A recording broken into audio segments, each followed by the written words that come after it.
சிறிய இடைவேளைக்கு பிறகு உங்களை சந்திப்பதில் மிக்க மகிழ்ச்சி.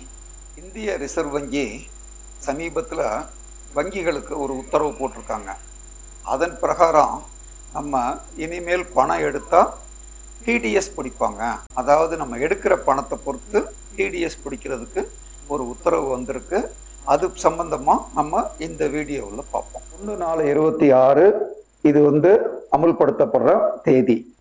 ஃபினான்ஷியல் இயர் 2026-27 ஆரம்பித்து இது அமலில் இருக்கும்.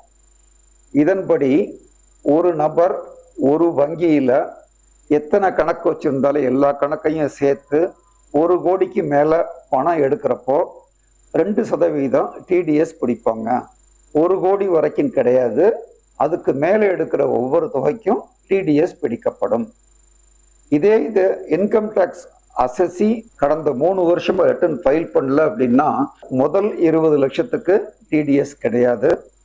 20 லட்சத்துக்கு மேலே 1 கோடி வரைக்கும் 2%, 1 கோடிக்கு மேலே நம்ம எடுக்கிற ஒவ்வொரு தொகைக்கும் 5% டிடிஎஸ் பிடிப்பாங்க. இதை தவிர்க்கணும் அப்படின்னா நம்ம அரியர் இல்லாமல் எல்லா இன்கம் டேக்ஸ் ரிட்டர்னையும் ஃபைல் பண்ணியிருக்கணும். இந்த உத்தரவு எந்தெந்த நிறுவனத்துக்கெல்லாம் பொருந்தும்? தனியார் வங்கி, தேசியமயமாக்கப்பட்ட வங்கி, போஸ்ட் ஆஃபீஸ் மற்றும் கோஆபரேட்டிவ் பேங்க்குக்கு இது பொருந்தும். இது யாருக்கு பொருந்தாது? அரசாங்க வரவு செலவு, வங்கிகளின் வரவு செலவு, போஸ்ட் ஆஃபீஸுடைய வரவு செலவு, பிஸ்னஸ் கரஸ்பாண்டன்ட் செய்கிற வரவு செலவுக்கு இது பொருந்தாது.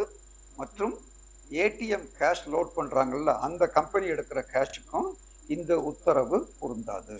இந்த உத்தரவு தனிநபர், வணிக நிறுவனம், public R private limited company மற்றும் வரி செலுத்தும் அனைவருக்கும் இது பொருந்தும்.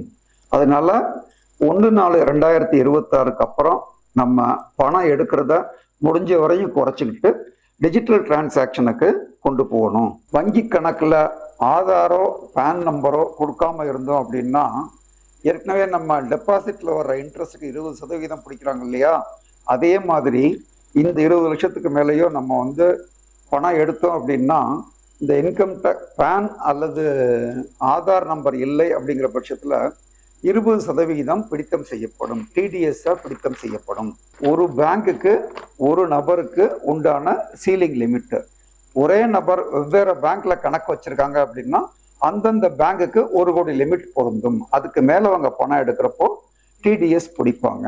அதனால நம்ம செய்ய வேண்டியதெல்லாம் இன்கம் டேக்ஸ் ரிட்டர்னை கரெக்டாக ஃபைல் பண்ணணும். முடிஞ்ச வரைக்கும் கேஷாக எடுக்கிறத குறைச்சிக்கிட்டு டிஜிட்டல் டிரான்சாக்ஷன் அல்லது ஜிபே அல்லது மற்றபடி நெட் பேங்கிங் கொண்டு போகிறது எல்லாருக்கும் நல்லது.